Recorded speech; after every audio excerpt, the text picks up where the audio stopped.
ça sert à se rappeler qu'il faut être mobilisé. C'est pas une fête, là. C'est pas des gâteaux et des ballons. C'est pas ça du tout, du tout. C'est comprendre le sens de la lutte et comprendre la nécessité de la lutte. C'est à ça que ça sert, le 8 mars. C'est pour ça que ça a été fait en 1910.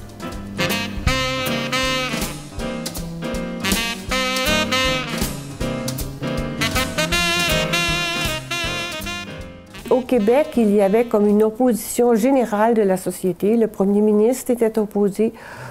Toute la classe juridique, les avocats, les juges, les notaires étaient opposés parce que selon le Code civil, la femme mariée était une incapable devant la loi.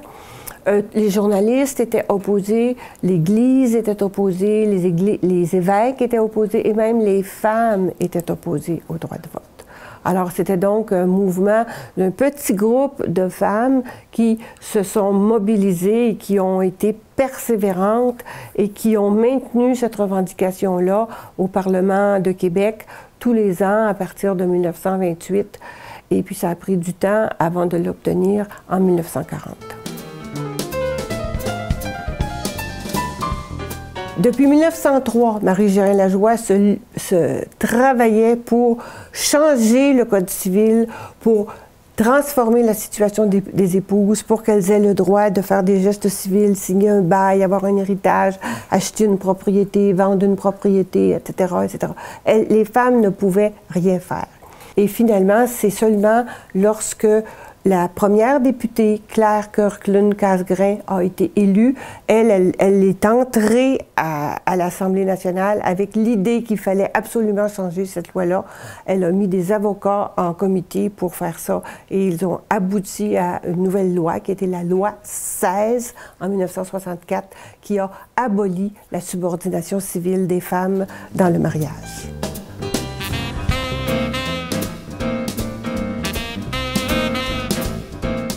Elles n'ont pas brûlé leur soutien-gorge.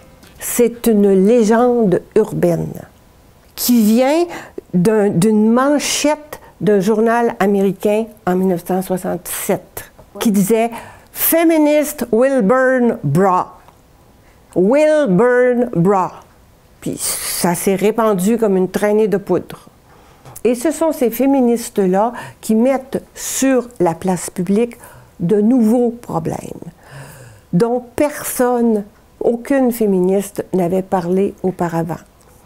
La violence conjugale, les agressions sexuelles, le viol, le commerce de la pornographie, le harcèlement sexuel au travail.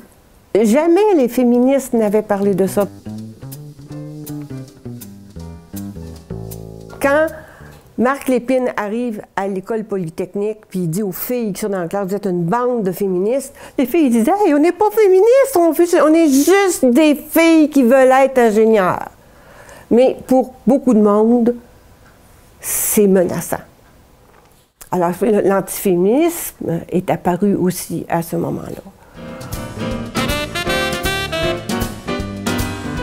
Il y a beaucoup de travail à faire au Québec. Il y en a beaucoup. La loi d'équité sociale, d'équité salariale a été votée, mais elle n'est pas appliquée partout. Il y a encore des secteurs du travail qui sont absolument imperméables à la présence des femmes, entre autres tout le secteur de la construction.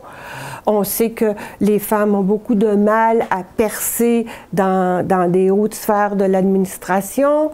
Mais le féminisme, c'est juste un mot. C'est juste un mot. Alors, si on a peur d'un mot, tu sais, le féminisme a fait une grande révolution au 20e siècle, sans verser une goutte de sang.